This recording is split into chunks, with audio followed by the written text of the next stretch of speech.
আসসালামু আলাইকুম রহমতুল্লাহি ওয়া বারাকাতুহু। প্রিয় দিনী ভাই, আপনারা সবাই কেমন আছেন? আমার পাশে যে এক মুরব্বী দেখতেছেন, এর বয়স প্রায় 70 প্লাস। উনি দীর্ঘদিন মানুষের বাড়ি কাজ করতো। আজকে শক্তি সমর্থন না থাকার কারণে ওনার কেউ কাজে নেয় না। উনি ছোট্ট একটা চায়ের দোকানদারি করে, এ দিয়ে সংসার চলে না।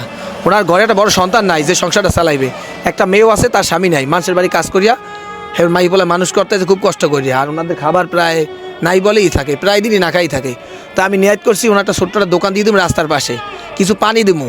দোকানদার যে পানি বিক্রি করে আর ডাব নারিকেল, এই একটা ব্যবসা ধরাই দিতে আসি। কোনো দিনই ভাই যদি আপনারা সহযোগিতা করতে চান, অবশ্যই আমার বিকাশ নাম্বার যোগাযোগ করবেন। আর দ্বিতীয় কথা, ওনার বক্তব্য হলে আমি দীর্ঘদিন কাজ করিয়ে খাইছি, কাজ করিয়ে খাইতে চাই, কিন্তু ভিক্ষা করিয়ে না।